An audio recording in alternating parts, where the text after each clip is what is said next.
Hello à tous, bienvenue dans ce nouveau live du jeudi. Ça fait un moment qu'on ne s'est pas retrouvé, juste vous et moi. Et voilà, j'espère que vous allez bien. Ah, je vois que la petite caméra, on voit le PC sur le côté. On va essayer de décaler ça, voilà. C'est un peu mieux. Comment allez-vous les gens? Hello Romain Studio 49, comment vas-tu?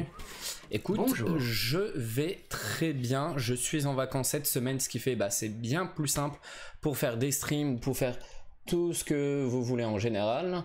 Ce qui fait on passe du temps à se reposer, à faire un peu de shopping. Aujourd'hui on a surtout fait du shopping et ainsi de suite. Salut Hélène, comment vas-tu? Bonjour. Je vous envoie des petits bonjours à tous. Bonjour. Alors aujourd'hui, moi aussi je suis content Romain qu'on se retrouve aujourd'hui. Alors aujourd'hui, comme on avait dit, on va parler des parcs Disney en général. Hello Freddy, oui dans le Dimmy Show, on peut dire ça comme ça, on est dans le Dimmy Show, je suis tout seul aujourd'hui. Mais voilà, aujourd'hui on va parler un peu de tout ce qui est parc Disney. On va regarder des vidéos de spectacles, sûrement, peut-être parades ou attractions comme on avait fait une fois. On va aussi parler un petit peu de news sur les parcs Disney, à Disneyland Paris surtout, et peut-être aussi sur le reste du monde. Et voilà, le thème c'est ce que je suis en train d'expliquer Romain, on sera sur Disneyland en général parce qu'il faut savoir qu'on est fan aussi, en plus des pop, tout ça, de Disney et des parcs Disney, et que depuis peu je me suis repris un passeport annuel que j'attends, que je dois me faire livrer à la maison, sauf que pour l'instant on n'a pas de nouvelles et j'essaye de voir, ce que je crois que je m'étais trompé sur l'adresse, alors on espère le recevoir quand même, le passeport annuel, dans les prochains jours, parce que ça va faire bientôt 2 semaines. Ce qui fait, voilà, fan aussi des parcs Disney, sachant que avec Greg, on a eu pendant, je pense, 5, 6, peut-être 7 ans des passeports annuels pour Disneyland Paris, qu'à un moment, on a arrêté parce que... non, je pense que ça devait être 5 ans. On a arrêté parce qu'on avait fait un peu le tour et triple tour et quadruple tour des 2 parcs, et qu'on avait fait un peu toutes les saisons avec les nouveautés au fur et à mesure. Mais là, avec toutes les fois on allait à Disney sur les mois passés, en juillet, août, ça m'a donné envie de reprendre un passeport, voilà. Autrement, en général, vous, est-ce que ça va? Je blablade, mais vous m'avez dit bonjour, vous m'avez demandé si j'allais bien, mais je vous ai même pas demandé si ça allait. Est-ce qu'il y en a qui ont bossé aujourd'hui? Est-ce que vous étiez de repos comme moi ou autre chose? Hello aux gens qui arrivent, qui ne postent pas forcément de messages, mais qui sont là à nous regarder, à me regarder et à m'écouter. Je vois que vous êtes plusieurs. Écoute, toi apparemment Romain ça va, tant mieux. Tant mieux, tant mieux. Alors, on va pas attendre trop longtemps et on va commencer à voir un petit peu tout ça. Alors, je n'ai pas fait de planning, rien prévu de particulier. On va essayer de voir plusieurs trucs par rapport au parc Disney, comme j'ai dit. Je n'ai rien de prévu comme la fois où j'avais fait, où j'avais préparé des vidéos. Là, on ira au pire, on ira autrement sur YouTube. Ça va le boulot aujourd'hui? Voilà, c'était boulot et là, c'est détente du soir après le travail. Est-ce que j'ai d'autres choses à rajouter avant de commencer? Non, on va pouvoir commencer. Alors déjà, première chose, ça oui, j'avais pas prévu forcément plus que ça, mais hello Diamant Canapé, bienvenue. Ouais, voilà, c'est le moment détente après le boulot, hein. Surtout, il reste quoi? Demain, toi, Hélène, et après tu es de repos, je pense. Ah, je suis désolé, Freddy. Oh, ouais, malheureusement, ouais, on peut rien y faire. Hello, je t'ai pas mis de Diamant Canapé de petit coucou, je t'en mets un. Je t'en mets un parce que voilà. Alors, on va déjà commencer à parler. Il y a peu de temps pour Disneyland Paris. On sait qu'en ce moment, Disneyland Paris est en train de revoir toute sa façon marketing, stratégie commerciale. Ah voilà, et Hélène, tu restes l'après-midi à Disney. C'est cool, au moins c'est tranquille pour débuter le week-end. Et voilà, en fait, Disneyland Paris est en train de refaire leur stratégie commerciale, à essayer en ce moment, on se rend compte, de beaucoup changer. Depuis le Covid, on sait qu'avec les passeports annuels, et pas que les passeports annuels, avec les billets standards pour rentrer sur les parcs, il faut réserver parce qu'ils ont une limite de nombre de personnes pour le parc. Mais on voit que pour les passeports annuels, c'est un truc qu'ils ont mis en place aussi, mettre des limitations et on est obligé de réserver pour aller dans les parcs avec les passeports annuels. Sauf que il faut savoir que à Disneyland en Californie, le tout premier parc Disneyland, a mis aussi en place un nouveau système de passeport annuel. Vous allez comprendre pourquoi je fais le lien avec ce parc-là. Ils ont en fait montré il n'y a pas longtemps leur nouvelle grille de tarifs et tout sur les passeports, les nouveaux passeports annuels. Je pense que ça s'appelle même plus passeport annuel, c'est un autre nom aux États-Unis. Et on se rend compte que maintenant, les parcs n'ont pas de limite de jours comme à Disneyland Paris avec les passeports annuels. Hello Amandine Ours. Bonjour. Ils n'ont pas de limite en Californie, mais leurs passeports annuels, les nouveaux qu'ils ont mis en place, ou qu'ils vont mettre en place, je ne sais pas s'ils sont encore, ont la particularité d'avoir un nombre de jours qu'on peut réserver en même temps avec le passeport. Ça veut dire que si vous prenez le moins cher, je crois que vous pouvez réserver 2 ou 3 jours maxi en même temps. Après, il faut que les jours auxquels vous avez réservé soient passés pour pouvoir re-réserver des nouvelles journées.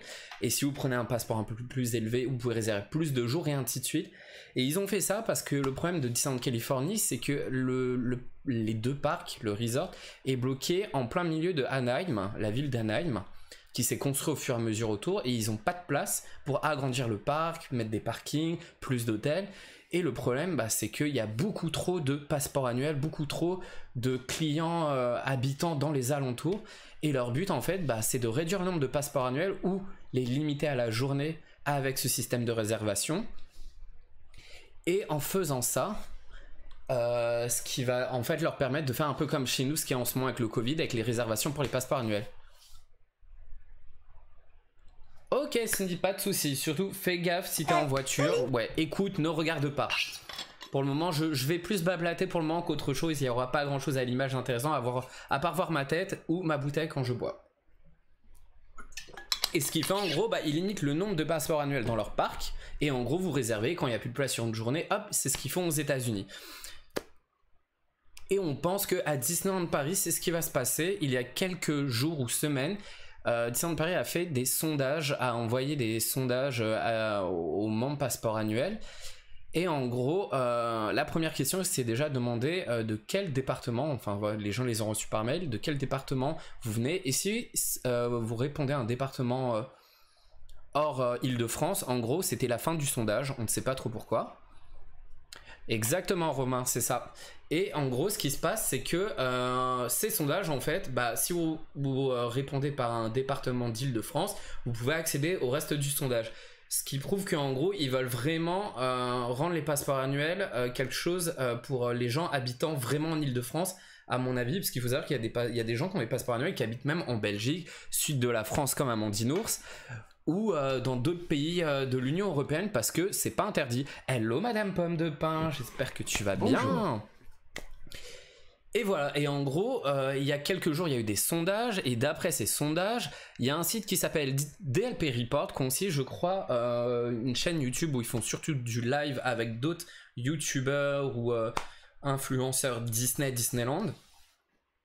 Ils ont fait un petit article sur leur site en essayant de à peu près comprendre la nouvelle stratégie de Disneyland Paris à travers les questions posées, aux différentes réponses proposées dans ce sondage. Alors, on va regarder un petit peu ensemble tout ce texte, mais vous allez voir que ce sont que des suppositions. On ne peut pas être sûr tant que c'est pas mis en place, mais en général, les sondages servent vraiment Enfin, c'est les premières infos sur ce qu'ils vont vraiment faire. Oui, il en a parlé Wonderhook il y a quelques... Je crois il avait déjà fait pas mal de suppositions où il avait quelques infos à droite à gauche. Et il a refait une vidéo, je crois, il y a quelques jours et on va en discuter ensemble. Comme ça, vous allez me dire aussi ce que vous en pensez de tout ça. Je pense que c'est important que vous me dites. J'ai remarqué depuis tout à l'heure, on n'avait pas de musique de fond. Hop, je mets une musique. Ce qui fait, on va regarder ensemble cet article. Hop, je vais vous mettre à côté l'article en grand, comme ça vous allez voir ce qui se passe. Hop, écran PC, voilà, on va quitter ce truc là et on va aller ici. Voilà, DLP Report, en général, ils ont beaucoup d'infos avant. Alors des fois, il y a des trucs qui sont faux, hein, ça peut arriver, mais ils ont énormément d'infos qui s'avèrent être vraies dans le temps. Alors, hop, on va aller sur l'article. Ils ont les articles en anglais et en français et on va regarder les infos parce que je pense que 80% des infos qu'il y a dedans sont vraies. C'est vraiment ce qui va se passer. Parce que, en gros, Disneyland Paris veulent qui est un peu moins de la classe populaire, on va dire, à Disneyland Paris, mais un peu plus des gens un peu plus aisés, qui ont les moyens en fait de dépenser sur le parc, aussi bien en restauration, en merchandising, etc. On sait déjà que les passeports annuels actuels, même s'ils dépensent, ce n'est pas suffisant par rapport à ce qu'ils voudraient et qu'ils ne sont pas forcément gagnants. Alors, qu'est-ce qui se passe? Hop, on va descendre. Alors, on sait qu'il va y avoir différents types de billets, etc. Et c'est un truc de fou. Hello, mi amor. Comment vas-tu, Caroline? Je dis ça alors qu'on s'est échangé un ou deux messages tout à l'heure sur Instagram, mais bon. Alors, on sait déjà que ils vont changer complètement les passeports annuels et qu'ils vont déjà augmenter en tarif, comme quasiment à chaque fois, tous les ans ou tous les X années. Oui, je pense, Diamant Canapé, qu'ils n'ont pas tort parce qu'en fait, ils sont partis sur les sondages et que 80% des infos vont être vraies. Si dans des sondages Disney, ils proposent ou ils demandent à différents clients est-ce que vous voudriez ça, est-ce que nana, combien vous êtes prêt à payer machin pour tel ou tel type d'offre, c'est que les offres vont arriver. Et on sait très bien qu'en ce moment, la stratégie change et elle change aussi parce que la stratégie même la stratégie Disney Park mais américaine change aussi. On voit bien depuis peu les passeports annuels sont devenus payants, ce genre de choses, et que les passeports annuels payants vont l'être dans quasiment tous les parcs Disney qui appartiennent à Walt Disney Company. Le seul qui n'appartient pas à Walt Disney Company, c'est Tokyo Disney Resort. Et alors, qu'est-ce qu'ils nous disent? On sait qu'ils veulent faire différents types d'offres. Alors, on va essayer de retrouver les infos dans l'ordre, comme ça on va voir ensemble. Alors, c'est le cœur du réacteur. Disneyland Paris, il y aurait prochainement 3 nouveaux passes annuels. Avant, il y en avait 4. Si je dis pas de bêtises, il y en a 4. Dont un qui avait, je crois, dans les 150-170 jours. Ça veut dire que toutes les vacances scolaires, c'est mort. Et on sait que, voilà, apparemment, ce qu'ils proposeraient, ce serait 3 passeports annuels. Un de 170 jours, un de 300 jours et un de 350 jours. Sachant qu'à l'heure actuelle, le passeport Infinity qui est le plus cher, c'est 365 jours, c'est vraiment tous les jours de l'année. Alors déjà, celui-ci, il réduirait d'une quinzaine de jours, ce qui serait, à mon avis, la semaine de vacances de Noël avec Noël et Nouvel An, et la semaine de vacances d'Halloween, vu que ce sont les 2 semaines où il y a le plus de monde dans le parc en général. Alors, qu'est-ce que je regarde vos messages en même temps. Ça va, je bosse mes cours. Ah, tu bosses en même temps que tu m'écoutes. Ça fait trop longtemps déjà, mais ouais, ça fait tellement longtemps, ça fait 20 minutes, une demi-heure je crois. On savait qu'on allait nous sucrer quelque part, non mais c'était sûr, mais voilà, c'est tout le temps comme ça, de toute façon, c'est marqué dans les conditions, générales, que en gros, à partir du mois de novembre, je crois, c'est ça, si vous m'arrêtez, je sais plus la date exacte, vous m'arrêtez si j'ai des bêtises, que en gros... les avantages peuvent être modifiés. Et on sait que voilà, ils vont être modifiés. Alors apparemment, le parking sera à prix réduit ou gratuit. On ne sait pas encore. Et pour quel type de passeport annuel sur les 3 proposés. Que les billets privilèges resteraient apparemment. Mais est-ce que le billet privilège sera au même prix ou plus cher? À mon avis, ils seront plus chers. Ils seront un peu moins avantageux. Et qu'il y aura toujours des réductions dans les boutiques et restaurants. Mais qui seraient peut-être encore meilleures qu'avant. Et allant peut-être jusqu'à 30%. Moi, ça me paraît bizarre qu'ils augmentent autant de 30%, mais après, d'un côté, si à côté ils augmentent le prix des passeports annuels, pourquoi pas? Parce que dans tous les cas, si les passeports annuels coûtent plus cher, logiquement, il y aura moins de gens qui auront le moyen de se le payer. Alors ils peuvent leur mettre des avantages un peu plus sympas. Ouais, il y a 5 ans, Diamant Canapé dans les 200 €, ça m'étonne pas. Nous, à l'époque, il y a 7-8 ans en arrière, avec Greg, quand on avait des passeports annuels, on avait le passeport francilien. Et le passeport francilien, on le payait 82 ou 86 €. C'était en gros le prix d'une entrée plus une quarantaine d'euros. Et ça nous faisait le prix du passeport et on avait, je sais pas, on devait avoir 280 jours ou peut-être 300 jours, facile. Hein. Mais après, c'est normal. Nouveauté, les passeports annuels bénéficieraient d'une réduction pour l'achat de Disney Premier Access. Les fameux Disney Premier Access, c'est le nouveau système de coupe-fil en fait, les fast-pass payants qui, si je ne dis pas de bêtises, sont entre 8 et 12 ou 8 et 15 €, 8 et 12 je crois. Et en gros on aurait des réductions, peut-être moins 30, moins 50, on ne sait pas. Moi ce qui m'énerve avec ce système de fast-pass payant, c'est que certaines files ne t'amènent pas directement au quai d'embarquement. Je pense à Buzz l'éclair, je crois à Autopia aussi, où les fils Premier Access t'emmènent. Alors oui, tu coupes une partie de la file, mais tu n'es pas directement. Ça veut dire que tu payes pour ne pas être directement au quai de l'attraction, mais faire quand même un peu d'attente avec des gens de la file standard. Et je trouve ça un peu abusé vu que c'est payant. On attend juste l'annonce officielle, mais il nous dévoile ça petit à petit. Il essaye de nous le faire passer comme si de rien n'était. A voir après si ça se trouve on aura mieux que prévu. Oui, je pense pas que ce sera quand même dégueu, c'est juste que les tarifs vont augmenter en fait. Pour une famille ça devient super dur de se faire plaisir. C'est pas très cher avant, c'était pas très cher. Oui, en fait c'était pas très cher avant. Et c'est sûr, oui, en fait le problème c'est qu'on a connu les passeports annuels vraiment pas chers. Limite c'était donné en fait, tu y allais 2 fois par, tu le remboursais ton passeport annuel. Et en fait il se rend compte, et de toute façon il y a toujours eu ce problème à Disneyland Paris, c'est que il y a eu une stratégie il y a presque 10 ans en arrière où le but c'était de faire des entrées pas chères, mais le but c'est d'avoir beaucoup de monde dans les parcs pour qu'ils consomment dans les parcs. Sauf que la stratégie n'a pas marché parce qu'ils ont attiré pas forcément des gens qui avaient les moyens de se payer des repas dans les parcs ou les moyens d'acheter du merchandising parce que ça coûte quand même un certain prix dans les parcs Disney et dans les parcs d'attractions en général. Et ce qui fait en gros la stratégie était très mauvaise parce que limite des fois il y avait des passeports annuels qui donnaient ou qui faisaient gagner aux gens habitant en Île-de-France de ce que je me souviens. Et en gros leur but c'est de blinder les parcs pour essayer de faire consommer les gens et gagner, faire de l'argent comme ça. Pas sur les billets d'entrée mais sur les dépenses dans le parc. Sauf qu'au final ça n'a pas marché et c'est pour ça qu'ils refont une stratégie où maintenant ils veulent essayer d'attirer des gens plus aisés dans les parcs, quitte à avoir un peu moins de monde mais qui est prêt à dépenser beaucoup plus. Et c'est ce qu'ils font dans tous les parcs. Aux États-Unis, alors c'est pas comparable parce que les parcs sont bien mieux aux États-Unis, plus d'attractions, l'offre spectacle est plus grande, mais à Walt Disney World l'entrée du parc est à $100. 100$, c'est cher, les passeports annuels sont très chers, c'est du 700, 800, 900$ les passeports annuels. Et ça semble normal, t'as un accès où tu payes quasiment tous les jours dans le parc. C'est normal que ce soit cher en fait, moi je le prends comme ça. En fait, les passeports annuels ne sont pas faits pour les familles, ils sont faits pour les familles qui ont beaucoup d'argent, c'est surtout ça.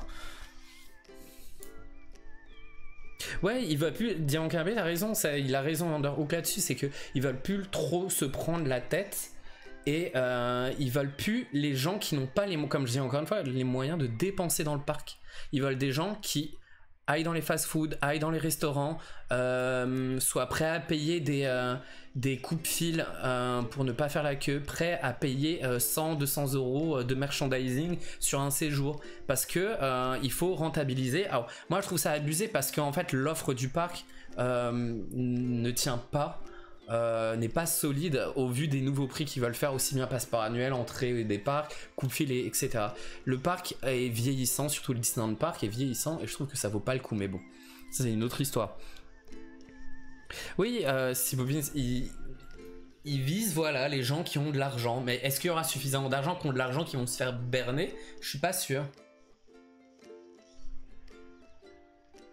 C'est ça, en gros ceux qui ont les moyens, quand tu viens de l'étranger, que tu payes ton billet d'avion, que tu viens en France pour faire visiter Paris, faire les parcs, c'est que tu as un peu les moyens ou tu fais en sorte d'avoir les moyens pour faire ton voyage. Ce qui fait, ils visent des étrangers, les couples ou les gens qui ont de l'argent, c'est ça. Oui, mais tu te rends compte si ton coupe-fil est à 3€, si il est à 3€. Il y aura beaucoup de monde, alors même s'ils limitent dans les coupes-fils, mais ça vaut pas le coup. Et en fait, les coupes-fils, ils en font au parc Astérix depuis quelques années et c'est très cher aussi. Et ça marche. Ça marche. Alors, qu'est-ce qu'il nous disait d'autre? Parce qu'on n'avance pas là-dessus, on a tellement de choses. Et voilà, au niveau des tarifs, on nous dit que le moins cher sera entre 200 et 300€ à 170 jours. Le passeport annuel du milieu qui aurait 300 jours serait dans les 449€. Déjà, ça fait ouille. Et le prix du passeport permettant d'accéder au parc 350 jours par an pourrait quant à lui être à la barre symbolique de 600€. Ça veut dire que celui actuel il est quoi, à 500€? En gros il le montrait de 100€. Pour pas forcément plus d'avantages, mais il faut les s'y attendre. Ils veulent se mettre vraiment au même niveau qu'aux États-Unis là-dessus. Oui, mais il semble qu'ils vont stopper certaines files à 15€. Oui, peut-être. Peut-être. On verra bien. On verra bien. Moi, je trouve ça cher dans tous les cas. Je trouve ça cher et de toute façon nous avec Greg quand on va à Disney on essaie au maximum d'y aller en semaine vu que je suis dans le commerce. J'ai souvent des jours de repos en semaine et quand on peut on essaie d'y aller en semaine. Il y a beaucoup moins de monde hors vacances et tout, il y a beaucoup moins de monde et limite les jours comme ça ces fameux coupe-fil ne servent strictement à rien tellement qu'il y a personne et que tu fais pas plus de 10-15 minutes d'attente en général. Mais je pense que quand tu as un passeport annuel et que tu vas 2, 3, 4, 10, 20 fois par an, c'est pas gênant de faire la file. Les attractions, tu les fais plein de fois dans tous les cas. Et là, la particularité, en plus de ces 3 passeports annuels, c'est qu'ils veulent nous faire une expérience premium, un truc tout nouveau. Alors, j'ai jamais vu ça. Même dans les parcs américains, j'ai jamais entendu parler. Vous allez me dire si ça existe, vous en avez entendu parler. Mais ils veulent faire une expérience premium où en gros pour alors le tarif est hyper dingue, il faut le dire en premier, pour un tarif qui sera entre 1000 et 2999 euros. À mon avis ils ont proposé dans le sondage différents tarifs et peut-être que ce serait selon le type d'offre premium que tu voudrais. Dans l'offre premium on aurait 365 jours par an pour y aller n'importe quel jour de l'année, sans réservation, et c'est là qui m'a fait tilter, ça m'a fait tilter. Il nous dit sans réservation, ça veut dire que tu peux y aller, ça veut dire que peut-être qu'il part du principe que quand le Covid sera fini, enfin que toute cette histoire de Covid sera finie ou bien plus calme, qu'ils vont laisser ce système de réservation pour les passeports annuels basiques, qu'on sera limité à un nombre de jours à réserver au maximum et qu'il y aura que cette offre ultra premium où on pourra y aller comme on veut sans avoir à réserver. Si c'est le cas, bah ça va être très chiant parce que encore une fois que les passeports annuels, on ne pourra pas y aller quand comme on veut et que forcément ce sera limité en nombre de passeports annuels à la journée. Il y aurait des avantages de fou par contre pour ce prix-là. Alors, on peut y aller n'importe quel jour de l'année sans réservation. Qu'est-ce qu'ils nous disent? Les Disney Premier Access, les fameux coupe-fil, seraient inclus. On n'aurait pas besoin de payer. Il y aurait des emplacements VIP pour certains spectacles, pour des soft openings, pour sûrement les parades, enfin tous les trucs comme ça. Des événements exclusifs, sûrement que pour eux ou peut-être pour la presse ou les influenceurs. Des conférences Disney, des avant-premières, des choses qui existaient déjà pour certains passeports annuels à l'heure actuelle, des guides VIP. Ça veut dire que certains avantages qui existaient pour les passeports annuels vont sûrement sauter. Les guides VIP existent déjà et apparemment c'est déjà assez peau du cul. Et en gros ça te permet qui te raconte des trucs sur le parc, etc. Il te fait un peu visiter le parc. On aurait aussi la possibilité de refaire une attraction 2 fois d'affilée. Ça, à mon avis, ça veut dire sans quitter en fait le véhicule, le wagon, de pouvoir visiter les coulisses. Alors ça sera sûrement des événements pour pouvoir visiter les coulisses, de participer à une pré-parade. Alors les pré-parades en général c'est un véhicule et à mon avis tu pourrais être dedans et faire coucou aux gens. Je vois vraiment pas l'utilité de ce truc là à part montrer moi j'ai de l'argent aux yeux de tous les guests.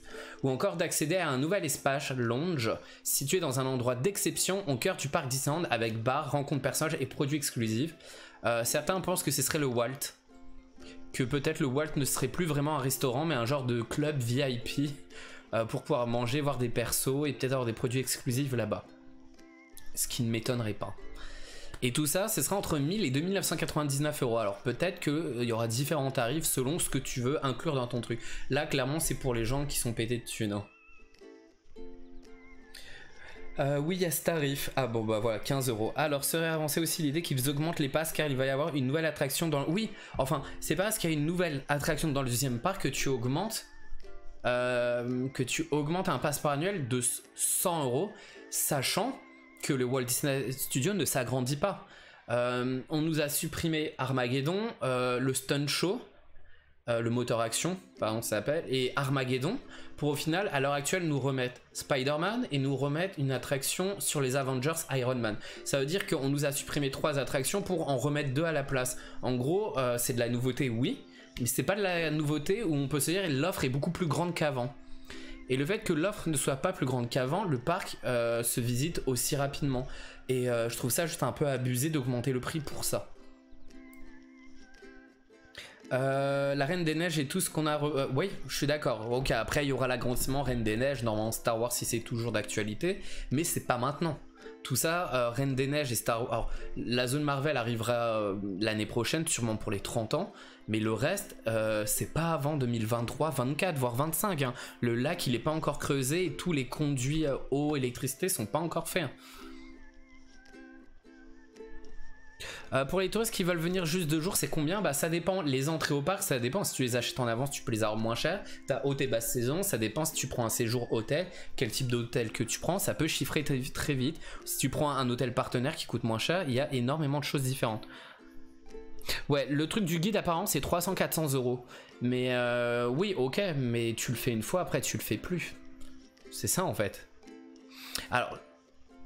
les coulisses, je suis d'accord, ça peut être un truc pas mal, mais il faut voir ce que c'est les coulisses. Est-ce que c'est un truc où tu réserves et t'es avec d'autres gens et tu visites les coulisses et que ça peut être un peu tous les jours, ou c'est genre 2 fois dans l'année t'as un truc des coulisses et si tu peux pas y aller le jour là, bah tu te fais avoir. On sait pas trop encore ce que c'est. Et moi je me méfie entre ce qui est dit dans la communication et ce qui va être vraiment vrai, parce qu'il y a toujours une différence.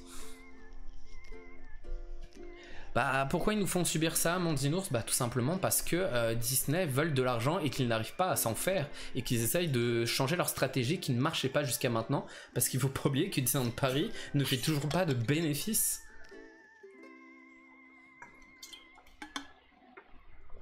Ah ouais, ok, ouais.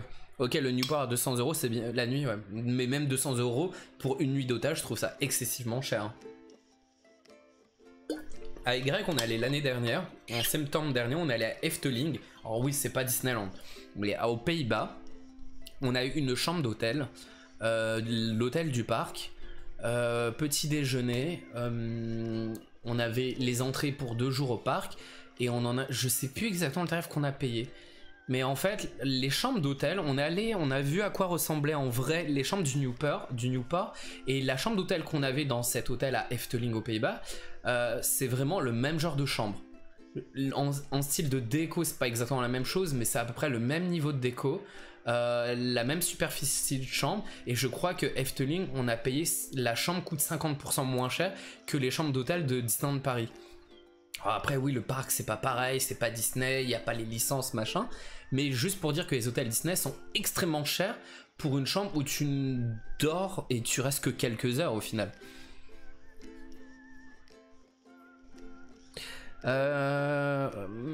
alors ce sont des soirées en mode vous venez, vous découvrez les coulisses. Ouais, c'est ça. Le problème c'est que si tu peux pas accéder, enfin si c'est 3-4 soirées dans l'année, mais c'est des jours où tu peux pas y aller, et ben en gros tu perds un peu cet avantage. J'espère que c'est un truc un petit peu où il y en a, soit ils vont faire plein de fois et tu peux trouver un moment où tu pourras y aller, soit il faut espérer que ce soit un truc un peu sur mesure où tu peux, c'est tous les jours et tu réserves et tu peux y aller quoi. Au prix que ça coûte, j'espère, hein. Parce que ça a un intérêt. Si c'est un truc où c'est une fois dans l'année, c'est abusé. Ouais, mais tu viens pas tout seul. Bah, clair, ouais, mais là, si. Ouais, c'est un peu... c'est compliqué, hein.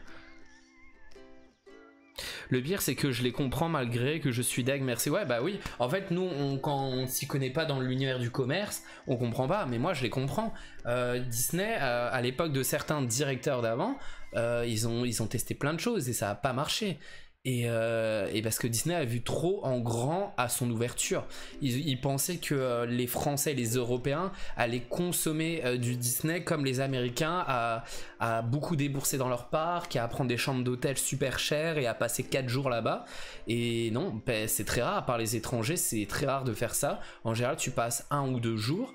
Et tu ne consommes pas, tu manges dans les fast-food les moins chers et tu te fais aller peut-être un resto dans l'eau et t'achètes 2-3 petits produits souvenirs pas trop chers parce que t'as pas forcément les moyens derrière, du moins chez les Français. Ouais, voilà, les coulisses ils ont rien dit, on fait que d'imaginer et bon, on espère que ce sera un truc cool, hein. Moi j'espère vraiment, mais je serais pas prêt quand même à payer le prix pour visiter, hein. Ça va embêter les gens qui vivent à côté le plus au final parce que quelqu'un qui est loin, le pass est vite rentable. Ouais, mais à force, il va être, au final, Amandine, il va être de moins en moins rentable le pass. Parce que entre payer tes billets, le pass, il va à 600 €, tu vas devoir venir plus souvent pour le rentabiliser.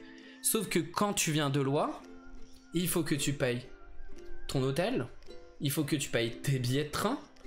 Et ça veut dire que si tu veux plus se rentabiliser, il faudra que tu viennes peut-être une fois ou deux de plus pour le rentabiliser, et une ou deux fois ou deux fois de plus, bah ça fait une ou deux fois de plus ton hôtel à payer, une ou deux fois de plus ton billet de train à payer. Alors oui, ce sera toujours rentable, gagnant pour les gens qui habitent loin, mais beaucoup moins. Beaucoup moins. Au contraire, ce sera toujours gagnant pour les gens qui habitent à côté, parce que même s'il y a un système de réservation ou autre, on pourra toujours y aller aussi souvent sans que ça nous coûte plus cher à côté en termes de transport. Mais quand tu regardes avec le temps, le parking a augmenté chaque année, tous les restos augmentent, le shopping, ouais, tout augmente. Quand tu vois les menus dans les fast-food qui sont presque à 15 euros, 15 euros pour un repas ou au McDo, tu le payes 8 euros, je trouve ça abusé. Mais ouais, c'est pas la même clientèle qui vise. Enfin voilà, tout ça pour dire que voilà, je crois que j'en ai fait le tour des offres. Ah, il y avait aussi un truc, c'est voilà, c'est ça. Ils veulent faire un carnet de tickets, un peu comme les carnets de métro. Ceux qui habitent en région parisienne, ils voient de quoi je parle. Un carnet de métro où en gros, tu payes moins cher. Chez nous, tu peux en Ile-de-France payer des carnets de tickets de métro où t'en as 10 et tu le payes, je sais pas, c'est comme si t'en payais 9. Et ils font des carnets de tickets où en gros, je crois, c'est jusqu'à 8 visites et en fait, tu payes ça moins cher. Un peu moins cher. Là, ils disent entre 339 et 549 euros et ce sera entre 4 et 8 visites. Par contre, c'est juste des tickets d'entrée qui sont valables sur 250 jours. Alors, encore une fois, il y aura plein de jours, on ne pourra pas... Mais pour les gens qui habitent à côté et qui veulent y aller plusieurs fois, mais pas au point de prendre un passeport annuel qui coûtera trop cher pour eux, ils peuvent prendre ça, mais avec t'as aucun avantage. Il n'y a pas d'offre, de machin et tout, mais ils vont faire à côté une carte avantage, un peu comme les cartes Fnac ou autres, où en gros il y aura des avantages, on ne sait pas exactement quoi, mais sûrement moins 20%, moins 30% dans les restos ou ce genre de choses, qui sera peut-être pas mal à cumuler avec le carnet de tickets en fait. À mon avis, ce sera surtout pour le cumuler avec. Parce que vu que les passeports annuels ont déjà des avantages, je pense que la carte avantage, ça va être les mêmes avantages, mais pour les gens qui veulent prendre juste des tickets en carnet. Je sais pas trop. Ce qui est aussi une bonne idée. Je trouve ça pas bête, le coût du carnet de tickets, mais ça fait quand même cher au final. Hein.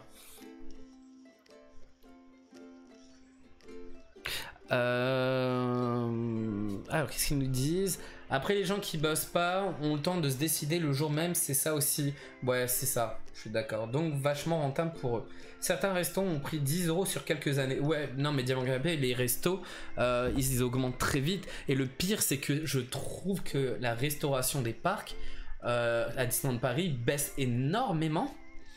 Déjà, il n'y a aucune cohérence entre les restaurants parce que tu ailles.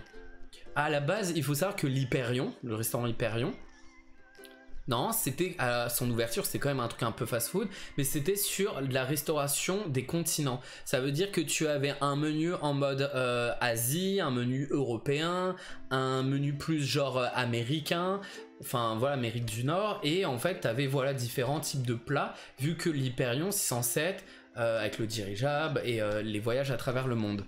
Et le resto n'a plus aucun sens vu que c'est des frites burgers. Tu vas au Colonel Hattie qui est à Ventureland, c'est des pizzas. Tu vas au chalet de la marionnette, t'as des hot dogs je crois. Enfin, ça n'a rien à voir avec les thèmes. Et en fait, tu vas retrouver le même type de plat dans 2 ou 3 restaurants du parc en fait. Et je trouve ça vraiment abusé. En plus de ça, maintenant que le plastique devient interdit, bah ils ne mettent plus de capuchon. Alors il n'y a plus de paille, bon ça je comprends tout à fait. Il n'y a plus de paille parce qu'ils veulent pas mettre de paille en papier, ok. Mais il n'y a même pas de capuchon sur les gobelets de boisson. Et ce qui fait rien quand tu emmènes ton plateau, t'as 80% de chance de renverser ton coca ou ton Fanta ou ce que tu veux. Alors que même McDo ou d'autres fast-food, ils ont créé des capuchons spéciaux qui s'emboîtent dessus. Et rien que ça, je trouve ça abusé, ça fait un peu cheap et tout, la restauration fast-food, en tout cas à Disneyland Paris. On perd tout, hein. Les gens, on va tout perdre. C'est pour ça que j'ai pris un passeport annuel là avant pour le payer moins cher, parce qu'après c'est foutu. Hein. Le 3 novembre on sera fixé, ouais mais ça va arriver vite en plus hein. Je suis VG et franchement on a vu la différence avec les nouveaux choix qu'on a pu avoir, mais les prix on les a vus, bah ouais clairement. Malheureusement je vais devoir y aller, je te dis adieu, pas de soucis Freddy, passe une bonne après-midi, soirée même.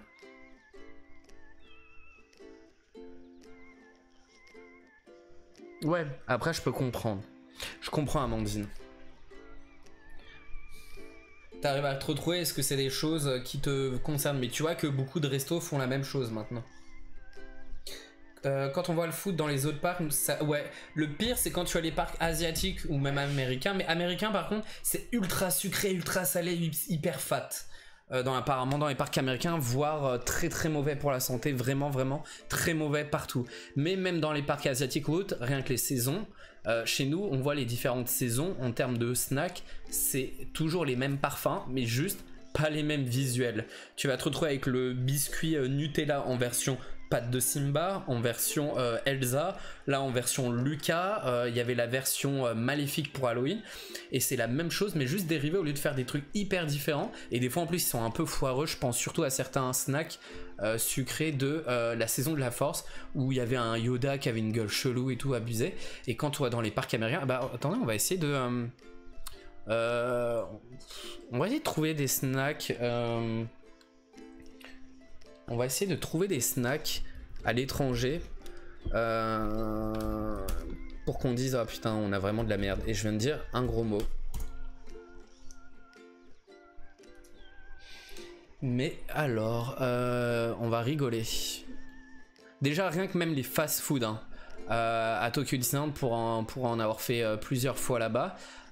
Les burgers ils ont des têtes de Mickey et ils sont hyper beaux et hyper stylés. Alors imagine chez nous, j'ai mis snack, je vais pas mettre snack, je vais mettre food, comme ça on va voir ce qu'il y a exactement dans les autres parcs, on va rigoler.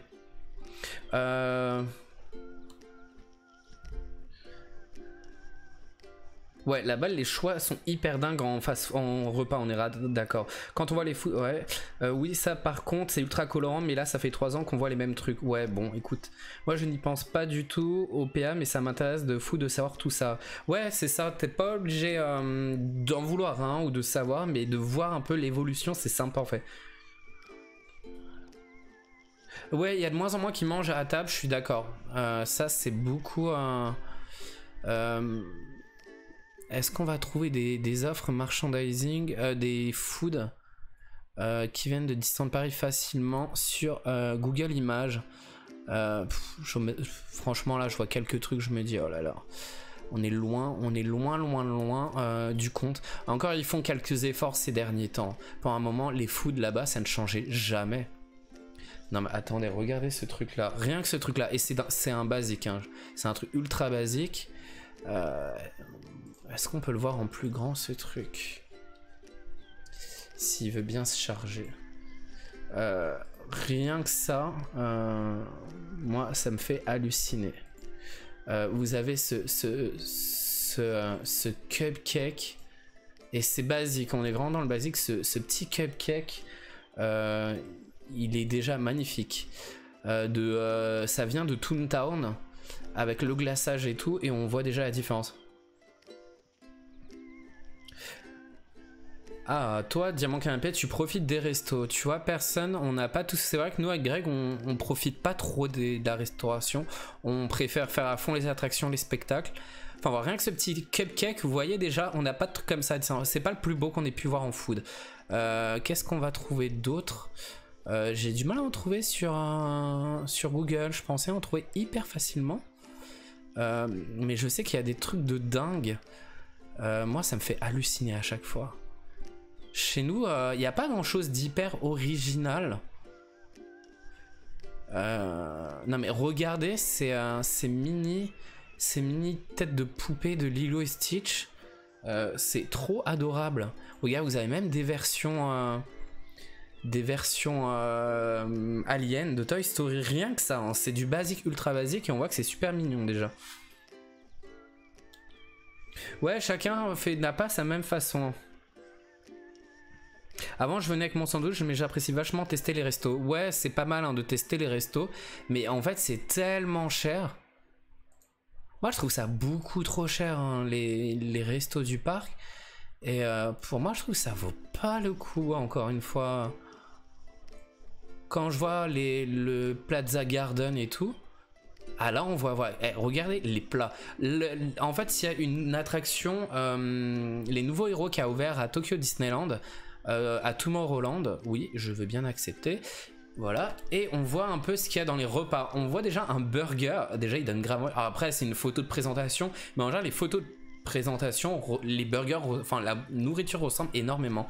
Et là on voit un Baymax en sandwich, il est déjà super beau. Vous voyez le petit truc pour les frites, c'est quand même super mignon. Le petit dessert avec la tête de Baymax, et là c'est un truc de fou. Vous avez du genre de poulet avec de la sauce sûrement curry ou un truc du genre, et un Baymax fait avec du riz. Le Baymax est fait entièrement en riz. Alors là vous avez le pot à popcorn aussi. Il y a énormément de pots à popcorn à Tokyo Disneyland.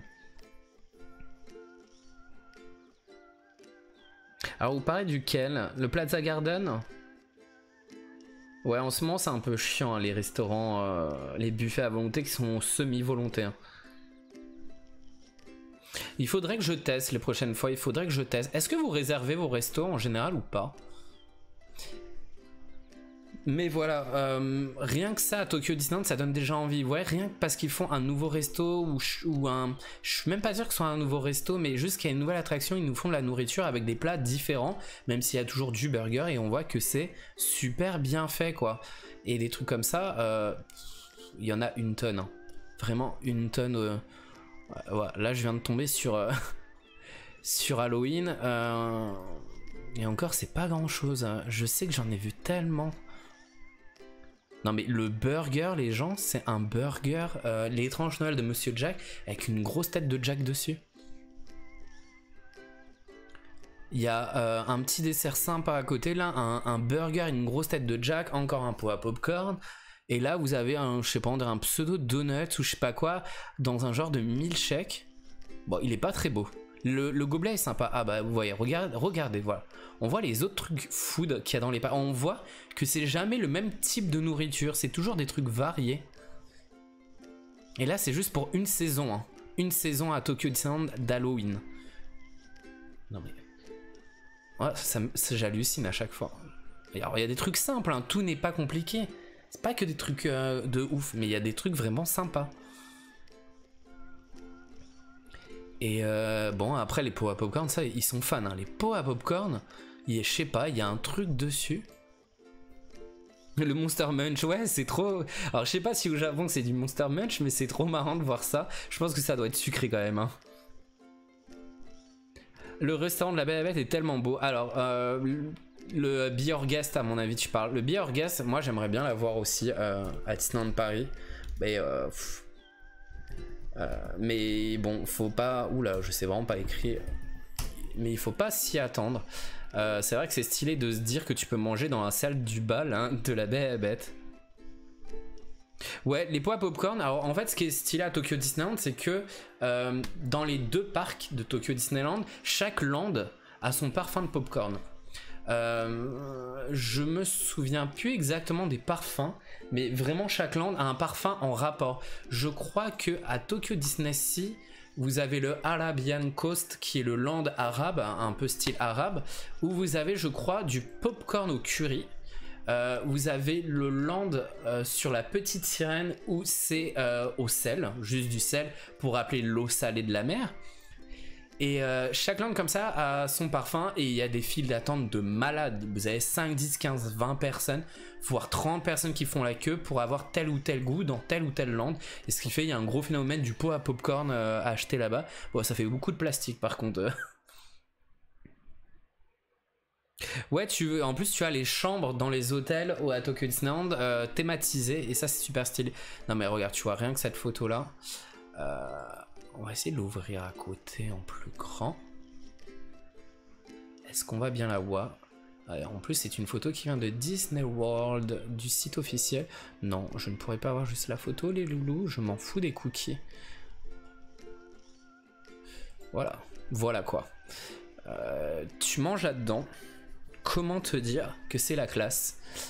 En plus, dans le fond, je crois, il y a une vue sur l'extérieur, enfin un faux extérieur, et je crois que la météo change et tout, la lumière change pour te donner l'illusion que le temps passe en extérieur, et c'est vraiment stylé.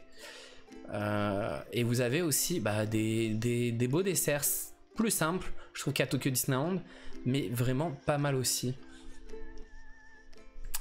Écoutez, si vous voulez me payer un... Si vous voulez me payer un voyage à Disney World, allez-y. Et il y a aussi la taverne de Gaston qui a ouvert aussi à Tokyo Disneyland dans le nouveau Fantasyland. Il y a le Gaston, la taverne de Gaston, elle est aussi à Disney World, où là on est dans une offre restauration un peu plus en mode fast food, qui est pas mal aussi. Hein. Est-ce qu'on va... Je vais taper, je ne sais pas comment on dit taverne de Gaston en anglais. On va taper taverne, je pense que ça doit être juste taverne. On va voir si on trouve. Ouais, on trouve. Et en plus, ce qui est sympa, c'est qu'il y a une fontaine de Gaston à l'extérieur. Mais ça donne moins envie. C'est moins sympa, mais c'est marrant parce qu'il y a le... Ça, c'est sympa, il y a le fauteuil de Gaston avec son tableau, comme dans la scène de la chanson de Gaston. Et c'est vrai que rien que pour ça, ça donne quand même envie d'aller voir ce restaurant, ce fast-food. Oh, elle veut pas se charger. Et pourquoi tu ne veux pas te charger? Bon bah tant pis. Elle veut pas se charger en plus grand. Mais ça donne envie aussi, j'avoue. Rien que pour ça. Ouais, ils sont allés hyper loin dans les décors et je trouve que ça manque chez nous ce genre de choses maintenant. Parce que maintenant c'est la nouvelle stratégie d'utiliser les licences vraiment à fond.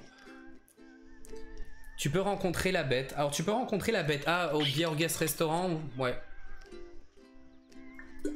Et tu peux rencontrer Belle dans son attraction. C'est une rencontre personnage où tu passes le miroir magique. Un miroir magique qui permet en fait...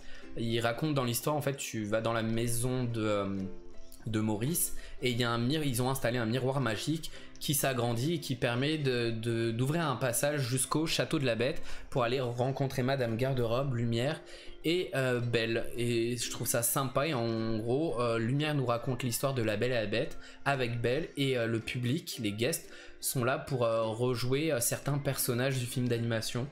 Et je trouve ça hyper mignon comme système de rencontre personnage. Et le coup du miroir magique, je trouve ça juste stylé.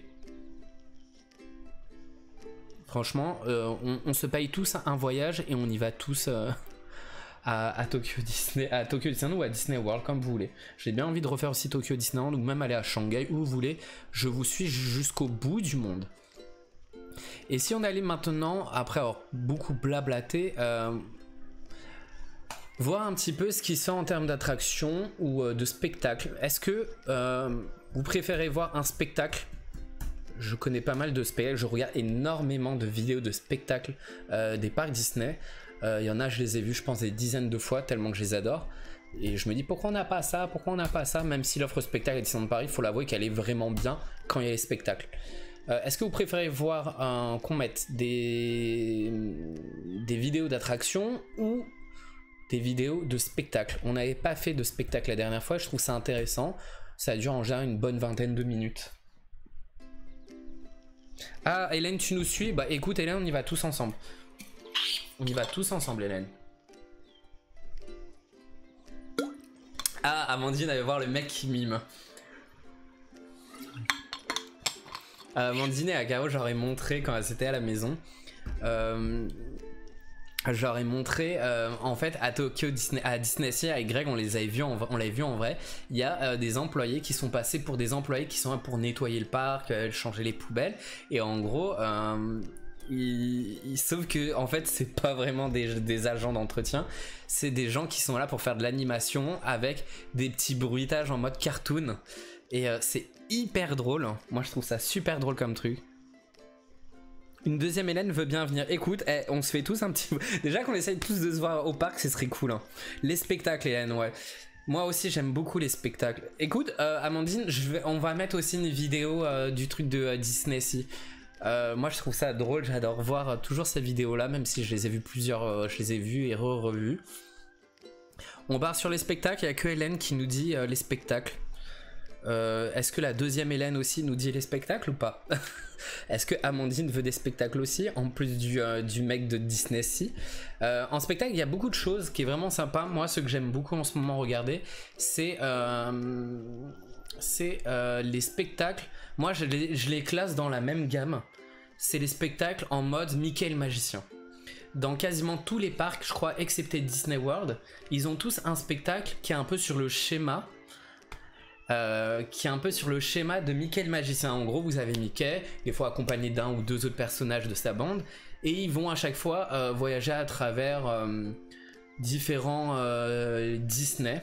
Et on retrouve souvent du live, chanté en live avec les personnages venant de différents Disney. On a le droit, je crois, au Disney Mickey's Magical Map à Disneyland Resort. Nous, on a Mickey le magicien. À Tokyo Disneyland, ils ont fait un nouveau spectacle, mais impossible de trouver une vidéo parce que les spectacles en salle sont interdits d'être filmés. Et ce qui fait qu'on ne trouve pas de vidéo, mais qui est un peu sur ce principe-là. Et à Hong Kong Disneyland et Shanghai Disneyland, ils ont quasiment le même spectacle, sauf que ils ont pas le même nom. Il y en a un, je crois, c'est Mickey Wondrous Book, et l'autre c'est Mickey's Adventure Book ou un truc du genre. Et c'est le même spectacle, sauf qu'il y a deux scènes qui ont changé par d'autres licences Disney. Et j'adore ce spectacle et je pense qu'on va regarder ceci. Peut-être que j'avancerai sur les moments pas intéressants. Je sais pas si vous connaissez. Alors je sais pas si c'est le Wondrous Book à Shanghai ou si c'est l'autre. Alors à Tokyo Disneyland, non, Tokyo là-bas en général ils filment pas les japonais. Il y a quelques spectacles en intérieur qu'on peut voir, mais celui que je te parle il a ouvert avec le nouveau Fantasyland, ils ont créé une nouvelle salle de spectacle. Et c'est impossible de trouver une vidéo sur internet. Il y en a qui ont enregistré le son du spectacle, on trouve la bande-annonce du spectacle sur la chaîne officielle YouTube, mais c'est tout. Impossible de trouver autre chose que ça. Et je trouve ça un peu dommage.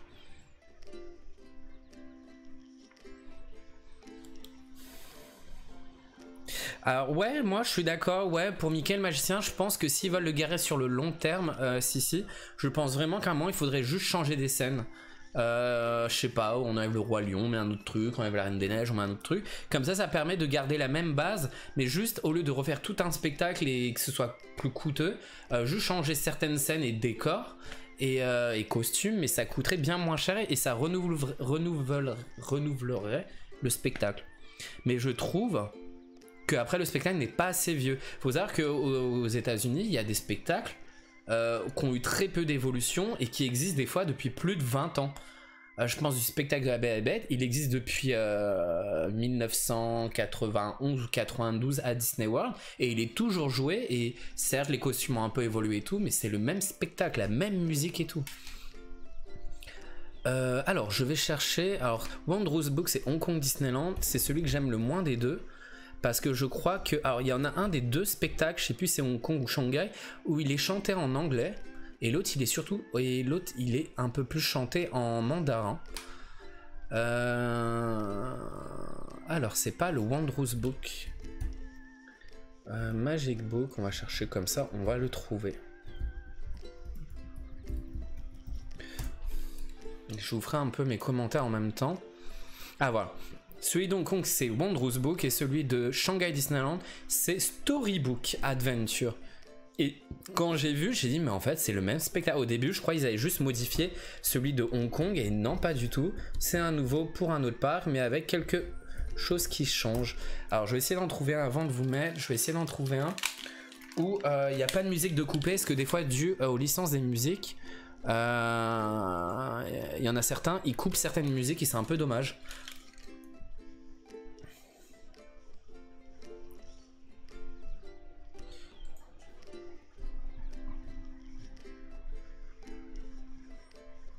Hop. Alors on va essayer d'en trouver un peut-être.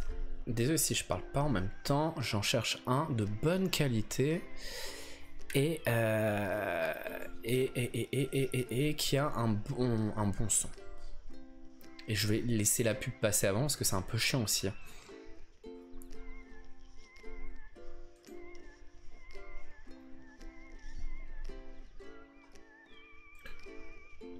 Hop, alors je pense avoir trouvé une bonne vidéo. On va augmenter la qualité par contre.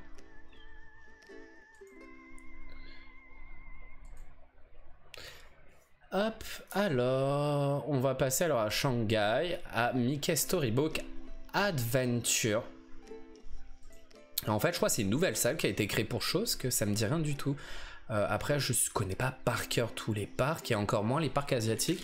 parce qu'on trouve moins facilement les infos de ces parcs-là. Alors vous me direz si la musique n'est pas assez forte quand je vais lancer la vidéo, et vous me direz si vous entendez pas bien, j'augmenterai ou je baisserai. Ce qui est pas mal sur la vidéo que j'ai trouvé, je crois que non, celui-ci il est moins intéressant. Non, finalement on va faire celui de Hong Kong, la première version, et un jour peut-être que je vous montrerai l'autre. Écoute, j'ai changé d'avis au dernier moment.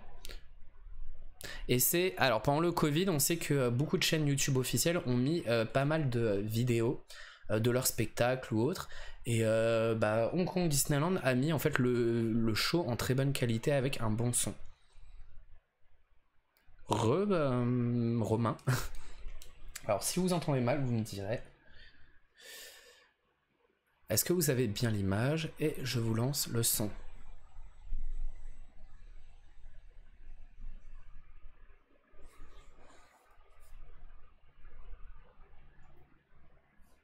Est-ce que le son est assez fort pour vous les gens?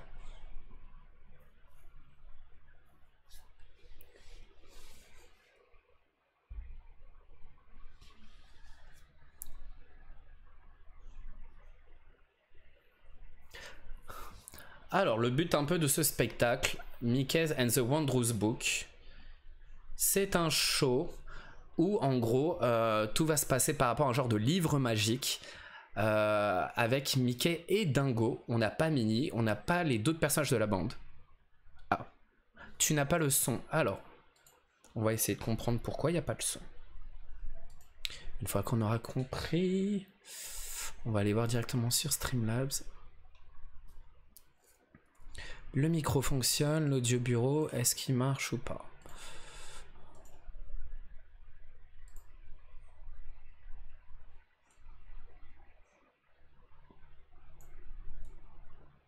Là, est-ce que tu as le son? Est-ce que vous avez le son?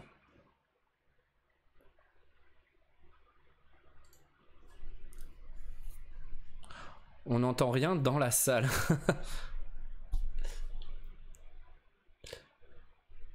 Alors c'est bizarre parce que ça a l'air de fonctionner sur l'ordi le son. Toujours pas de son, merci Caro.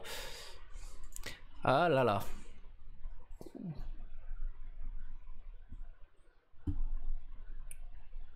Et là? Non mais t'as raison, dis-moi qu'il y a un PC en tête. Et je coupe le son là.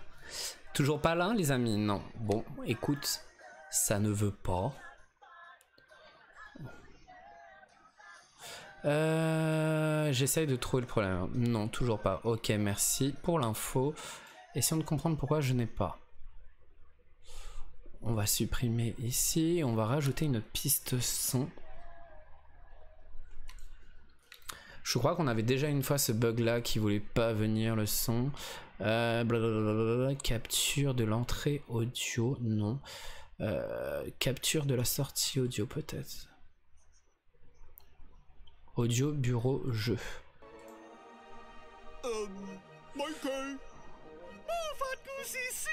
Son ou pas de son maintenant? On entend de ton casque. Oui, de mon casque, ouais, je me doute. Ah yeah, bon. Alors en fait, c'est juste le truc qui déconne à chaque fois. Alors, est-ce que vous entendez suffisamment fort ou pas? Vous me dites. On recommence du début, les chouchous, c'est parti.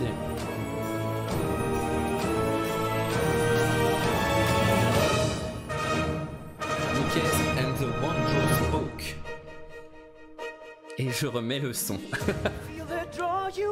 Alors ce qui est bien, c'est que là en fait tout est sous-titré. Si vous êtes très bon en anglais, vous aurez tout, vous comprendrez parfaitement l'histoire. Mais si vous êtes comme moi, vous ne comprenez pas le spectacle, mais c'est pas grave parce que de toute façon c'est toujours des spectacles assez basiques. Alors cette musique s'appelle Happily Ever After et en fait cette musique a été réutilisée pour un show nocturne à Walt Disney World sur le château de Sandy. Et moi j'adore cette musique en tout cas.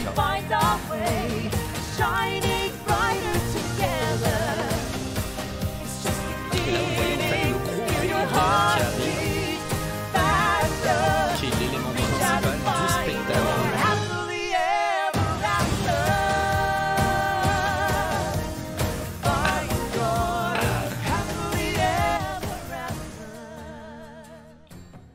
On t'entend pas.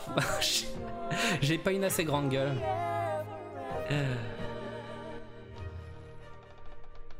Voilà, j'ai baissé le son.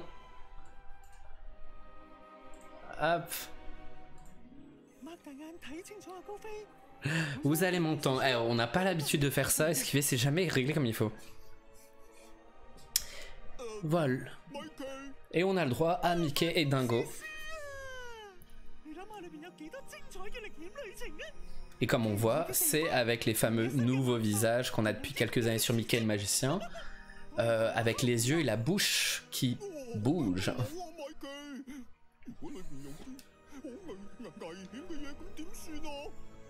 Et comme d'hab, Mickey est un peu curieux et il veut un peu rentrer dans le livre. Mais bon, Dingo pense que c'est dangereux. Oh non.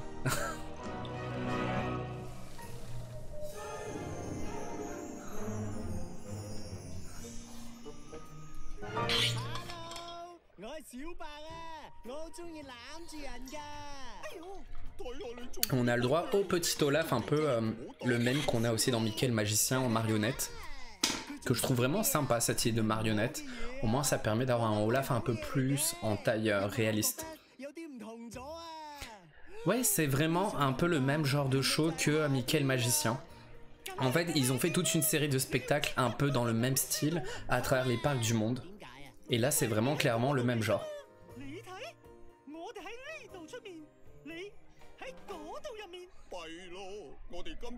Alors après, il y a beaucoup de blabla, beaucoup de transitions blabla, souvent pour le changement des costumes des danseurs ou ce genre de choses.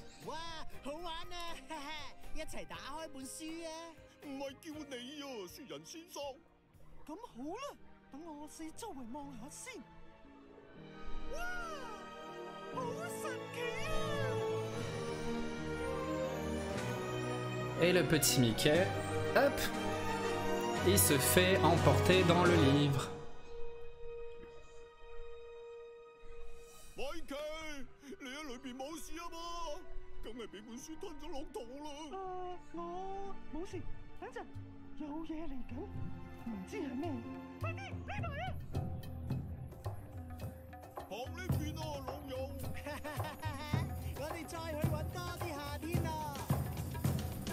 Comme d'hab, le petit Olaf, hein, il recherche juste c'est l'été, parce qu'il veut vivre en été, le pauvre. Et c'est là, voilà, toute la particularité, tout va se passer sur du mapping vidéo sur un livre géant. Et tout le spectacle est vraiment basé là-dessus, avec des vrais personnages, avec du live, avec de la projection.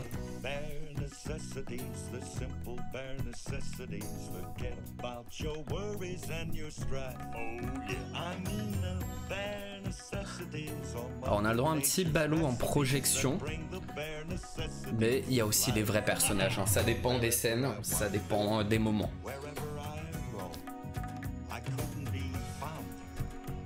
Et ma maison, toutes les heures.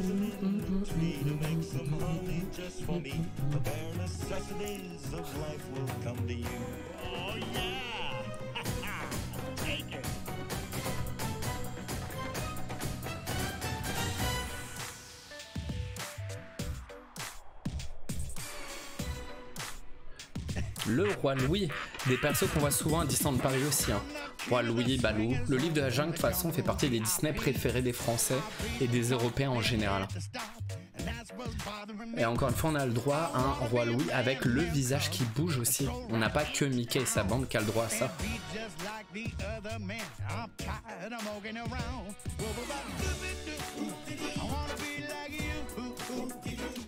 En fait, cette partie du show me fait beaucoup penser au Jungle Book Jive qu'on a à Disneyland Paris pendant l'été. Enfin, qu'on n'a pas eu là à cause du Covid, mais qu'on a eu sur les années précédentes.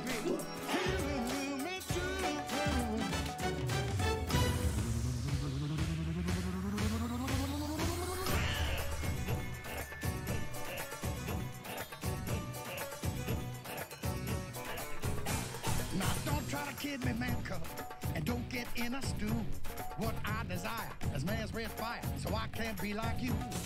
Give me the secret man cub, just clue me what to do. Give me the power, a man's red flower, and make my dreams come true. Oh, I wanna be like you. I wanna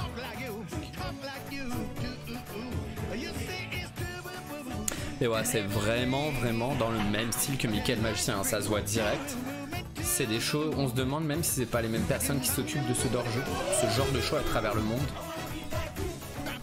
Parce que c'est assez ressemblant sur beaucoup de choses. Hein. Écoute, Caro, lève-toi et danse. Danse.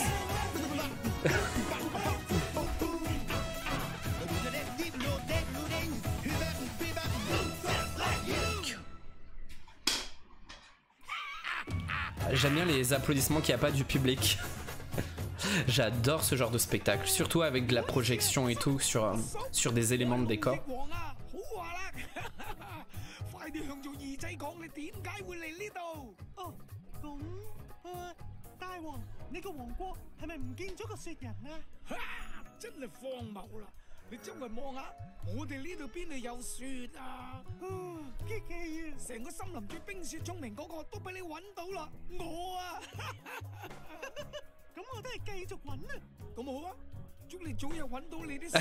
T'es debout, c'est bon, ok, bah vas-y. Tu me filmes ça. Tu m'en fais la même chorégraphie.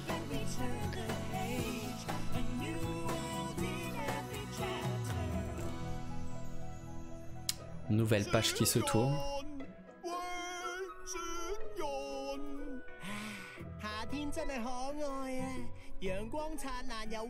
Bon, après, pour voir ce genre de spectacle quand t'es étranger, il faut vraiment pas être allergique à la langue. On a l'habitude de voir des trucs en anglais, d'entendre l'anglais, mais c'est vrai, des langues asiatiques, on a moins l'habitude.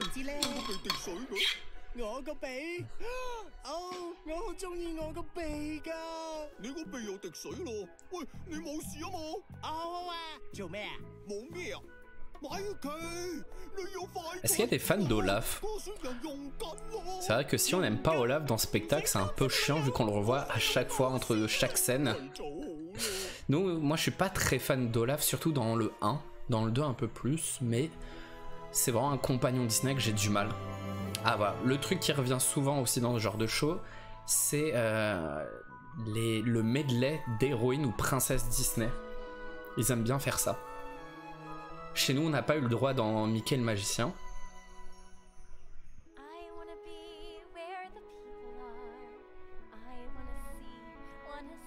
Ah, tu le trouves Mimi, Olaf? Bah tu vois, ouais, c'est une question de goût. Moi, j'ai un peu du mal. Je crois que c'est aussi la voix française que j'ai du mal, qui me gêne. Les décors sont ouf, les changements de décors, les projections. Là, on a le droit à des petites bulles avec Ariel. Ah ouais, Ariel en sirène. Souvent, même dans les parcs américains, Ariel en sirène, on peut la rencontrer. À Disney Sea, elle a un point rencontre en sirène, Ariel, dans son land.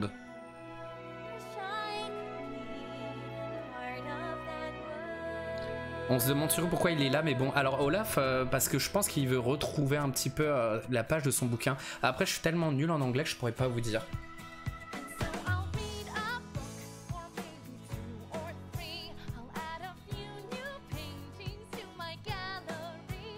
Franchement, Caro, moi, aimer les spectacles à Disneyland Paris, c'est ce qui me manque le plus. Les attractions, on les a tellement fait que les spectacles beaucoup moins. Que c'est vraiment moi ce que j'ai envie, revoir Mickey le Magicien ou les spectacles de saison à Noël, à Halloween, pour l'été. Ah ouais, et Réponse. Beaucoup de gens sont fans de Réponse. On a vu ça dans le sondage qu'on a fait sur Insta. On l'aime beaucoup aussi, en tout cas. On aime beaucoup le film. Et Mère Gothel surtout. Bah ouais.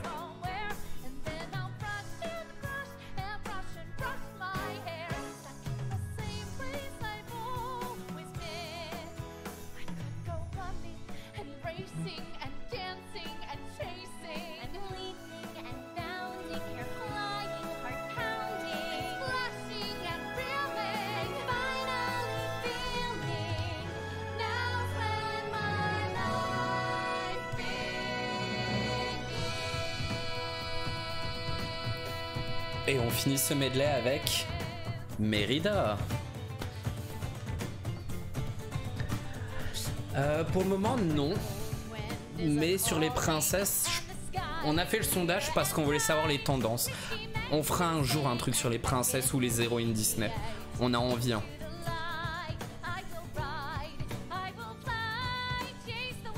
Oui, le Roi Lion va bientôt revenir à Disneyland Paris et hors été en plus, ce qui va être cool. Peut-être que ce sera un spectacle qui restera des mois et des mois cette fois-ci. Le medley est vraiment pas mal. Et dans la version de Shanghai, il y a Réponse, Vaiana et Mulan. Et Réponse ne chante pas la même chanson aussi.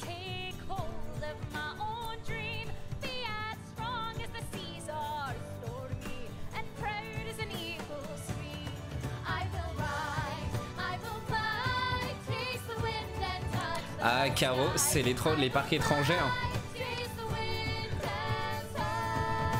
Non mais Mérida, elle est trop belle.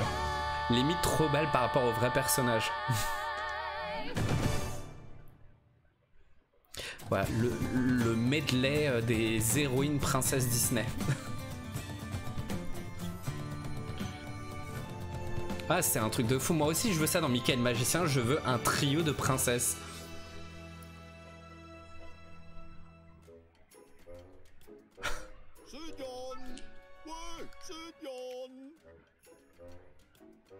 Alors c'était pas Animagique, c'était Cinémagique. C'était Cinémagique avec le gars qui, avec l'épée qui transperce l'écran. On adorait avec Greg faire Cinémagique. On adorait trop ce spectacle.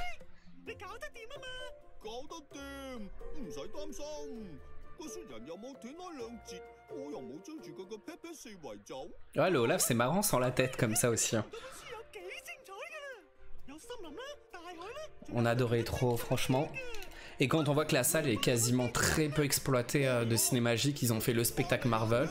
Non, c'est juste pour des rencontres personnages, ça a fait un peu chier quand même. On aurait préféré limite qu'ils laissent Cinémagique. On change de scène. Cindy. On adorait faire Cinémagique avec des gens qui ne connaissaient pas et se placer à l'avant vers le mec qui était dans la salle.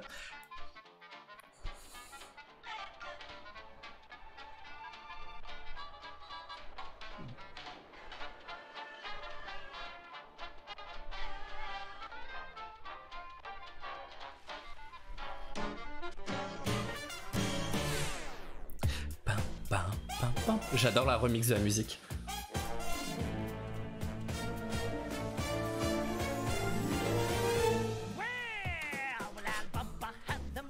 Par contre, le génie choisi, c'est à revoir. Hein. C'est à revoir. Mais j'adore le costume du génie. Vous le savez, Génie, pour moi, c'est le meilleur personnage Disney qui existe. Il peut tellement faire tout et n'importe quoi.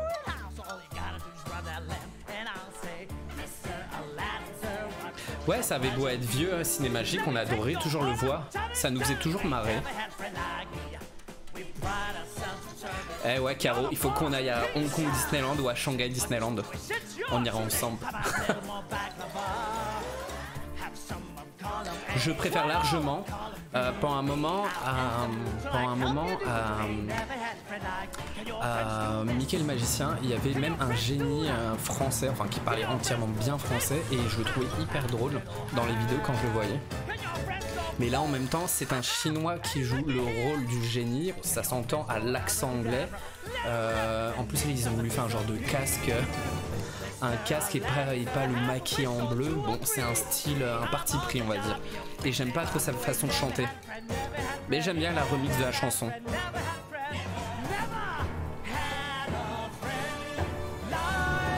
Ouais, il se démarque pas assez, on est d'accord.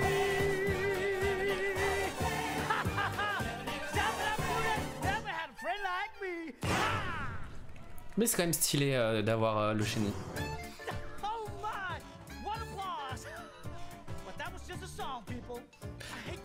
Et en fait cette scène là dans la version de Shanghai n'existe pas, il n'y a pas la scène Aladdin et la place c'est Zootopie. Et on a Gazelle qui est représentée un peu en humaine, une genre de réinterprétation de Gazelle et qui est vraiment sympa aussi. Exactement, c'est fait exprès. Après, c'est artistique, c'est un choix. Moi, ça me dérange pas. C'est juste le chant que je n'aime pas Enfin, la personne qui fait le génie, j'aime pas trop son chant. Mais je trouve ça normal d'avoir des réinterprétations des personnages. Au contraire. Surtout dans les spectacles, tu peux, c'est pas comme une rencontre personnage. Tu peux laisser un libre choix et les réinterpréter comme tu veux.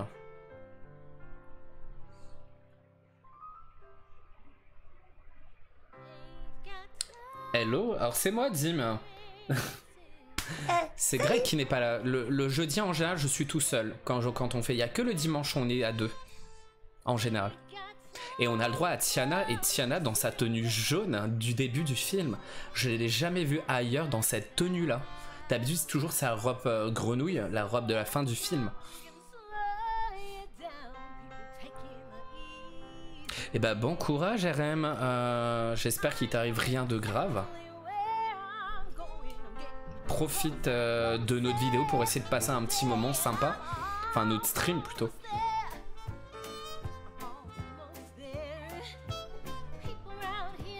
Bah remets-toi bien, repose-toi bien. Repose vraiment toi bien, c'est...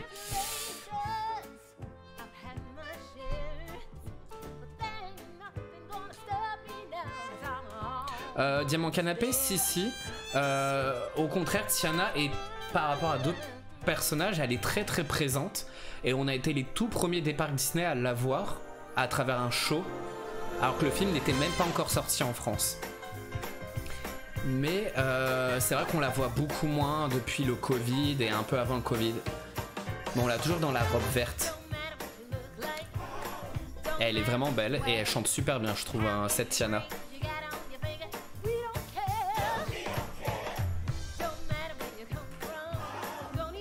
Ouais, ou même dans sa robe bleue avec la petite tiare qu'elle a, le petit diadème qu'elle a avant d'embrasser Nevin quand elle change de tenue pendant la soirée.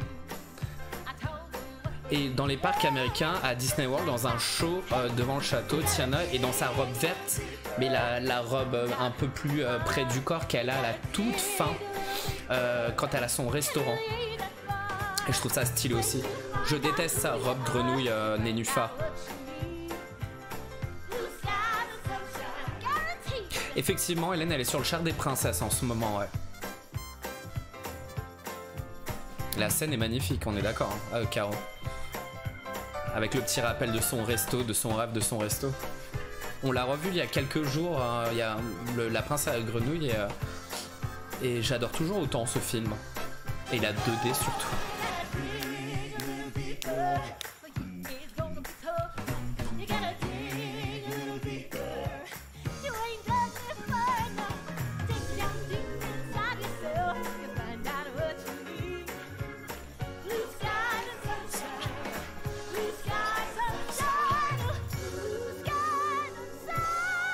Effet années 30, j'adore, et grave c'est ça. Le style graphique. La 2D, la bonne époque. On aime bien, Greg il aime beaucoup la 3D, mais moi j'ai un peu plus de mal. Ça m'enlèvera pas de la tête que les films d'animation 2D étaient tellement mieux. Mais bon, c'est une question de goût. Ouais, le micro, le gars qui joue un saxo, trompette à côté et tout. Franchement, on est totalement dans le thème. Avec Evangeline en projection sur le livre derrière.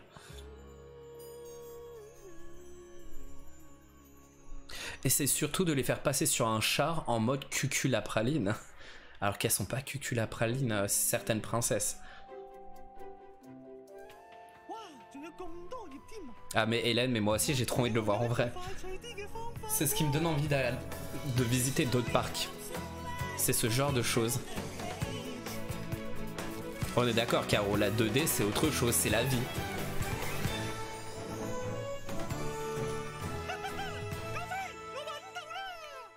Ça, ils ont retrouvé la page de Olaf. Tu vas pouvoir retourner chez lui.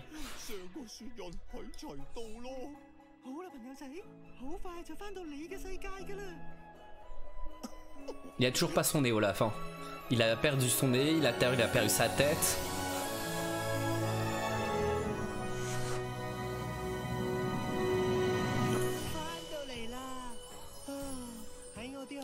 Années 90, puissance, power. Allez Olaf, casse-toi, on en a marre, rentre chez toi.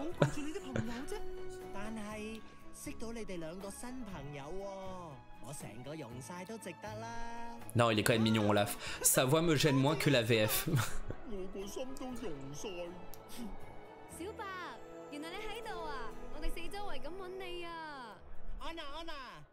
Par contre, entendre Anna parler en mandarin, ça me stresse. Ça me stresse de fou.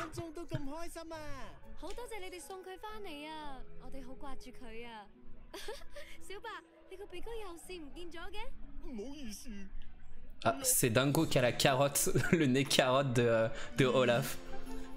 Regarde, regarde, il va lui balancer. Hop. Non mais c'est stylé.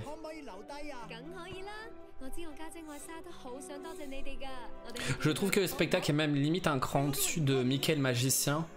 Même si Mickey le magicien est pas mal parce qu'il y a 2-3 tours de magie, c'est quand même assez sympa. Bon bah forcément on a une scène sur la Reine des Neiges. On est toujours obligé d'avoir une Elsa. Mais on n'a pas de Roi Lion par contre. Je pense que le Roi Lion est peut-être un peu moins aimé en Asie.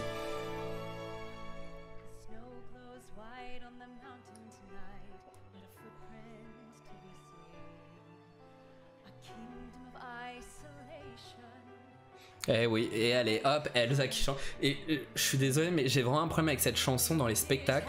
En général, je trouve que celles qui jouent le rôle d'Elsa, elles ont pas des voix qui passent sur cette chanson. Et en fait, cette chanson, on s'en rend pas compte, mais on s'est rendu compte avec Grégo que c'est une chanson hyper dure à chanter.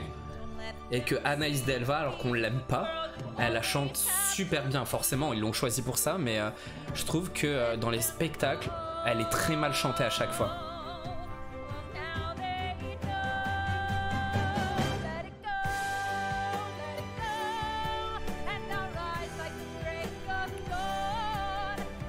Ah, la perruque de Elsa a toujours été foireuse.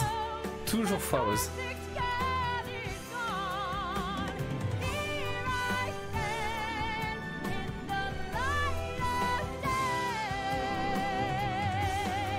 Ouais mais grave, la perruque c'est toujours... Enfin, ah Hélène, toi aussi tu trouves c'est une chanson... Ouais. Elle est pas très bien chantée. Elle a jamais bien chanté cette chanson. Il chante pas faux hein. Il chante pas faux mais la tonalité et tout, ça va jamais.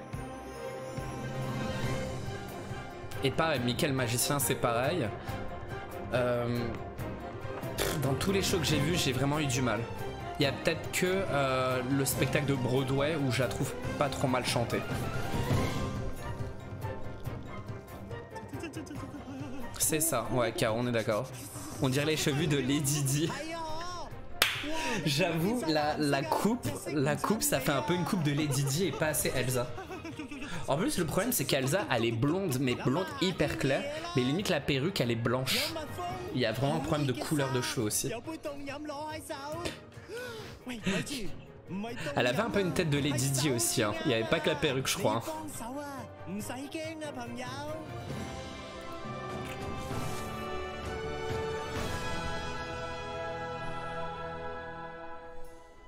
Et ça, Mickey est enfin sorti du livre aussi. Olaf est re-rentré dans le livre, Mickey est ressorti du livre. On revient au point de départ.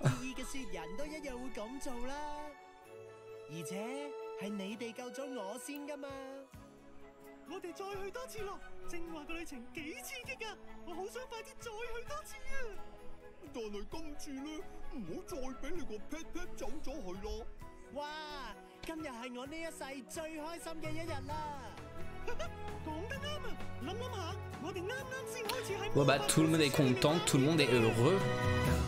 Et on remet la chanson du début à la fin comme dans tous les spectacles de Disney.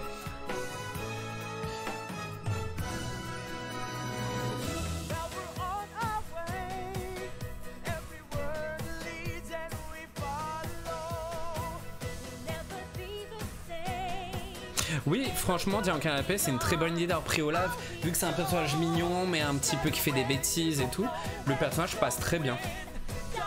Ils ont eu raison, et puis c'est sur un film d'animation qui marche très très bien.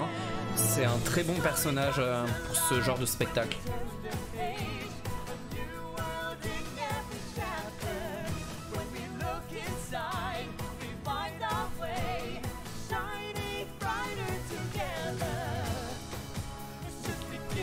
Si, à Walt Disney World, il y a un spectacle qui s'appelle Happily Ever After, qui est le nom de la chanson, mais pas le nom de ce spectacle. Mais en vrai, ils ont repris cette chanson à Walt Disney World après pour le show qui est juste magnifique, qui fait un mélange entre les Disney. Oui, on a le droit à plein de persos, Cendrillon qui se transforme, Mulan la bête, juste sur la fin pour le bouquin. Il n'y a pas de Pocahontas par contre, un peu déçu.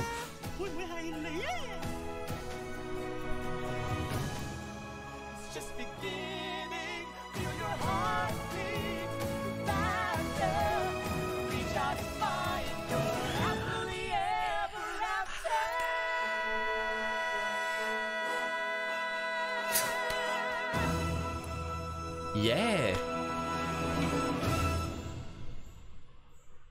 Bah il manquait que Pocahontas et c'était la totale.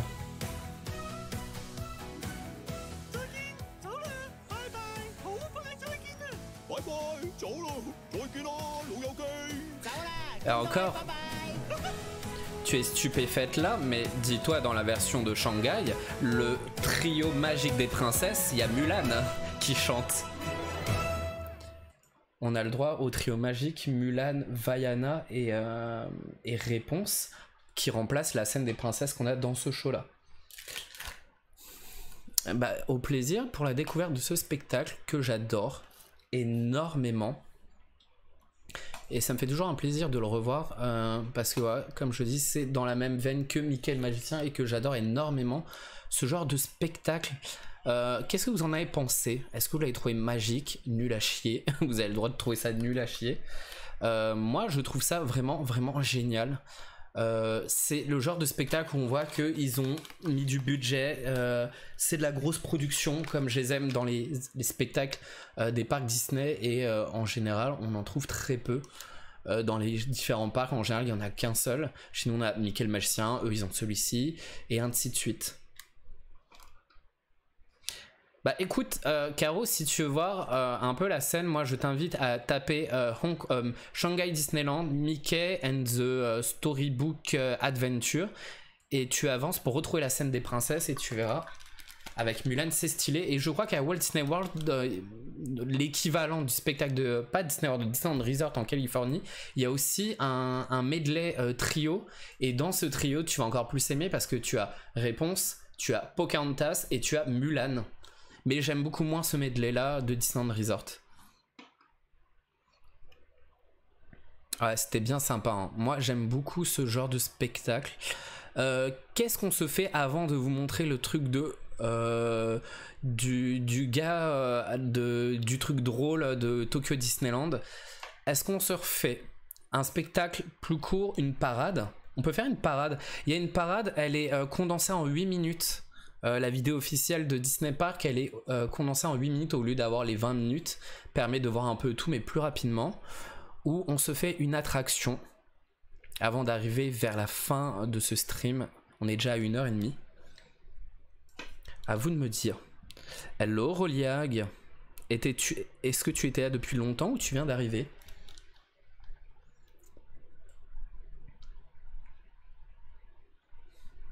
Ah bah oui, alors si c'est... Eh bah, il faut que je te montrerai, je t'enverrai le lien pour que tu puisses juste voir le medley hein, des princesses. Hein.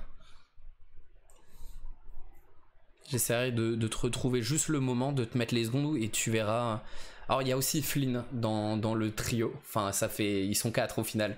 C'est Flynn et Réponse qui chantent, et Mulan et Pocahontas. Alors, spectacle, parade ou attraction? Moi j'aime énormément, je suis un gros fan des parades.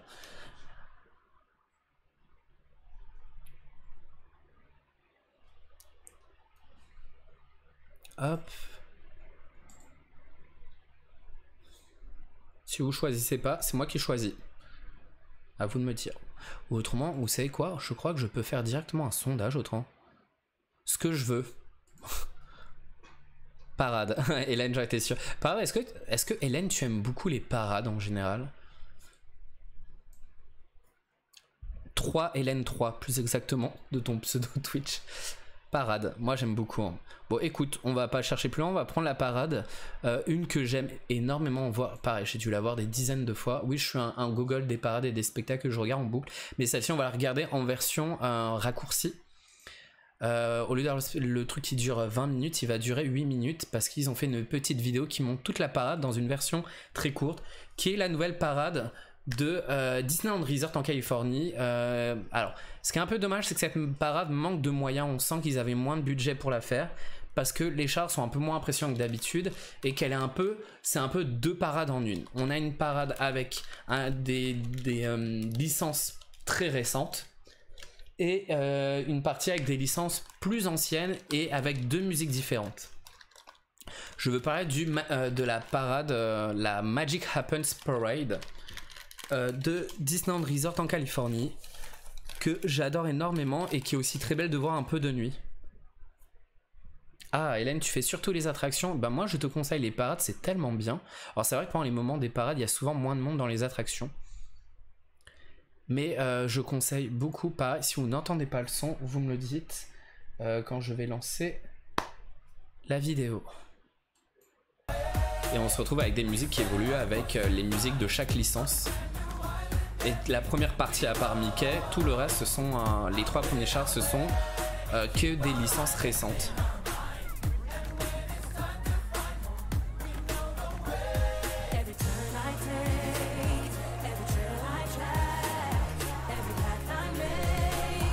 J'adore les costumes. En fait, moi, dans les parades, je regarde plus tout ce qui est danseurs, danseuses que les chars, parce que c'est ce qui m'intéresse le plus, le côté chorégraphie et tenue. Même si j'aime les personnages et tout, hein, mais c'est vraiment ce qui... Ça m'impressionne toujours voir les chorégraphies, les costumes, ce genre de choses. Même des fois les chars, la taille des chars ou les détails des chars. Ils sont vraiment beaux. Et la Vaiana est magnifique aussi. Hein. Très très belle Vaiana.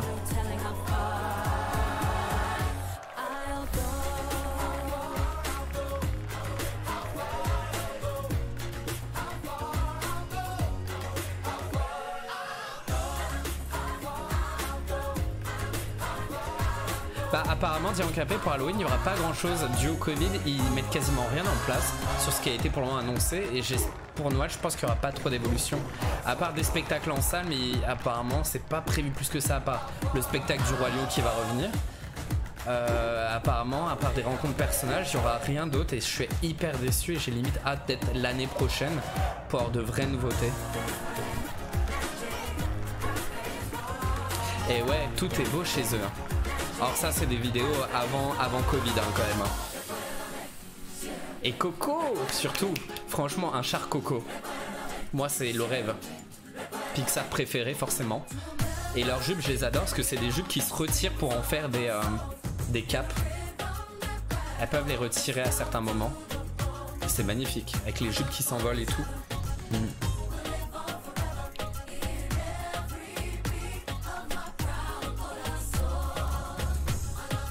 Non, on n'ira pas à la soirée parce qu'à mon avis, à la soirée, il n'y aura pas grand chose à annoncer et je trouve ça un peu cher pour ce que c'est. Bon, on ira en période d'Halloween, mais c'est tout. Mais on avait déjà fait avec Greg la soirée du Nouvel An il y a quelques années, c'était hyper bondé. Mais c'était sympa. Pas de soucis, un pomme de pain. Bonne journée. Et j'ai du nouveau côté Phantom Manor. Bah, hâte d'aller voir ça aussi. C'est ta collection Phantom Manor. Ah, le Covid, ça nous gâche tout, hein, les gens.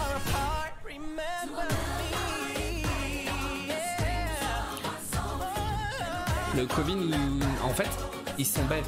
S'ils voudraient, ils pourraient, à la place, faire des spectacles en extérieur, faire que des spectacles en intérieur dans des salles, avec des places assises, parce qu'ils peuvent. Mais ils veulent pas débourser le budget pour, ils préfèrent ne rien mettre et mettre juste des persos et rien d'autre. Ce qui est un peu dommage. Le Miguel est super sympa. Et il existe deux costumes, il existe dans sa tenue classique et dans la tenue de fin de film. Ah, j'adore le char de Coco, il est vraiment beau.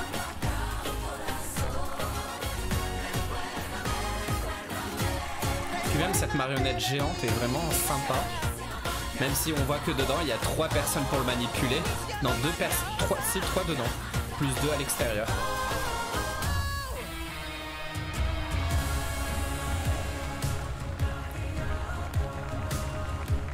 Eh oui, Caro, il faut qu'on aille dans les autres parcs Disney. Il faut qu'on arrête Disneyland Paris et qu'on économise pour aller ailleurs.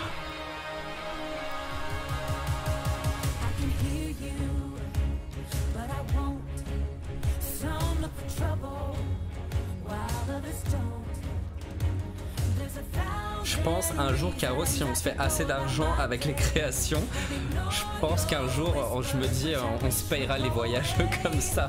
Si un jour on se fait suffisamment d'argent. Bon, il faudra encore un peu de temps, mais pourquoi pas. Ouais, ce serait grave cool, les filles. On va économiser pour l'année prochaine, après le Covid, que ce soit plus sympa quand même. Alors, on peut voir que le char de la Reine des Neiges a des airs du char de la Reine des Neiges qu'on avait pour la saison de la Reine des Neiges 2, parce qu'en fait il y a eu une inspiration, ce char là était inspiré par le nôtre pour faire le leur, mais ils sont un peu dans le même style, sauf qu'ils ont surtout les arbres en plus, qu'en termes de couleurs il y a quand même des différences de forme, mais c'est un peu le même principe de char.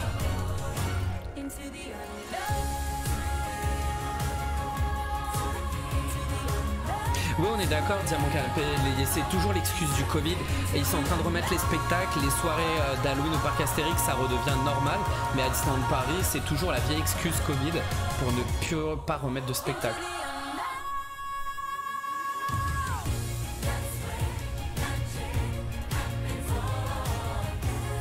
Il y a toujours l'excuse du Covid, on en a marre aussi, hein, franchement. Il y a un moment, faut passer à autre chose.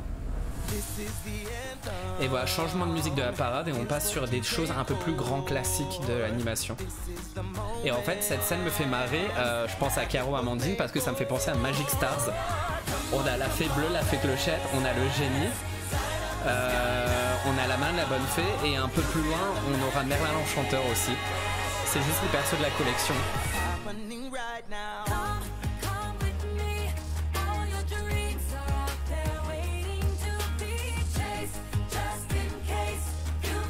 Ouais, la fée blanc en parade et tout, c'est vraiment stylé. Et Merlin avec Arthur, oh, je trouve ça super stylé.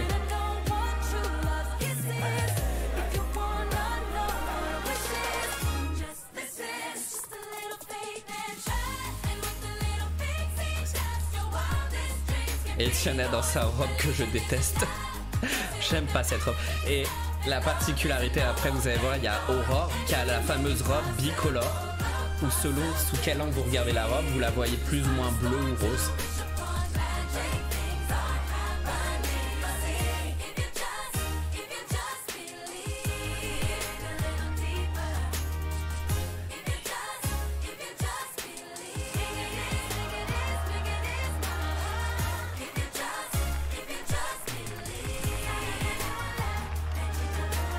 Ouais, la robe est un peu des deux couleurs et selon l'angle, elle change plus ou moins de couleur.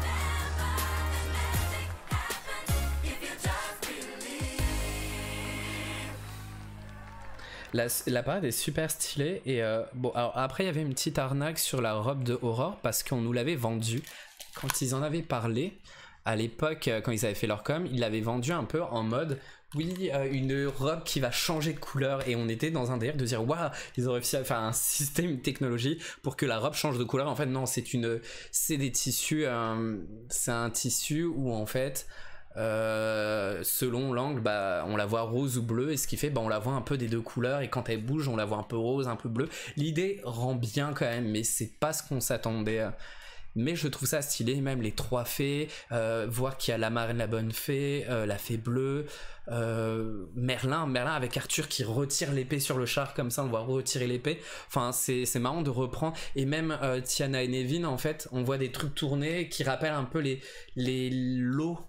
Quand ils se transforment, quand ils se marient, ils s'embrassent et qu'ils se transforment de grenouille à humain. Et comme ça, on voit des éclaboussures d'eau en fait au bayou. Et ça rappelle un peu cette scène-là, et je trouve ça marrant d'avoir repris un peu les scènes magiques des films d'animation, et c'est pour ça que ça me faisait penser à Magic Stars à chaque fois ce moment-là. Et au moment où on faisait le Kickstarter Magic Stars avec les autres, je pensais toujours à ça, à cette musique-là. Avec le bon point la bleue, la robe d'Aurore, c'est une bonne idée. Ouais, il y a des super bonnes idées. Hein. Que des trucs de ouf, la part est vraiment sublime. Les chars de folie, Merlin, Peter Pan, le génie, les princesses. J'aime l'idée de tous les mélanger. Ouais, c'est tout. En fait, ce moment-là, avant les chars, c'est les personnages magiques accompagnés des héros ou héroïnes qui correspondent. Il n'y a que la marraine qui est toute seule, parce qu'il y a Cendrillon sur le char juste derrière. Mais on a le droit à la fée bleue avec Pinocchio, on a le droit au génie avec Aladdin, la fée bleue Pinocchio, je l'ai dit. Enfin voilà, je trouve ça. Et la fée Clochette avec Peter Pan. Et je trouve vraiment une très très bonne idée d'avoir fait ça. Et, mais après, on sent que par rapport à la parade qu'ils avaient avant, elle est un peu moins fournie. Le fait qu'il y ait 2 musiques qui coupent la parade en 2, c'est une première et on comprend pas trop le délire. Mais j'aime bien tout ça, ce genre de truc. C'est vraiment le genre de parade, je trouve ça vraiment sympa. Et la première musique... qu'on avait au début, la musique Magic Happens, on voit que c'est vraiment un nouveau délire. Disney essaye de un peu moins faire le côté magique dans la musique et faire une musique plus moderne, plus pop. Et après ils sont restés sur une musique un peu plus classique, magique pour la deuxième partie de la parade. On va finir avec un dernier petit truc. Que j'avais montré à Caro et Amandine. Une animation qu'on a à Tokyo Disney Sea, que j'aime énormément voir. Alors je ne sais jamais comment ça s'appelle, j'ai perdu le nom l'autre fois, j'avais retrouvé, j'ai reperdu. Et comme je vous ai dit tout à l'heure, c'est genre des faux agents d'entretien qui ne font pas du ménage, mais ils viennent animer, et à chaque fois les Japonais s'arrêtent et participent des fois à cette animation un peu rigolote.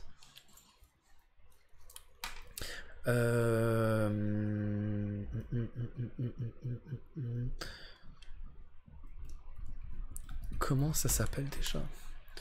Est-ce que les filles vous souvenez du nom que je vous avais donné, Amandine et Caro? Je suis sûr que vous n'avez pas retenu non plus. Ah, j'ai retrouvé, c'était ça, Amazing Juanita. Hop, on va retrouver. Hop. Et après on se séparera parce que ça va être l'heure de manger aussi. On va en trouver un qui est sympa, que j'ai déjà vu.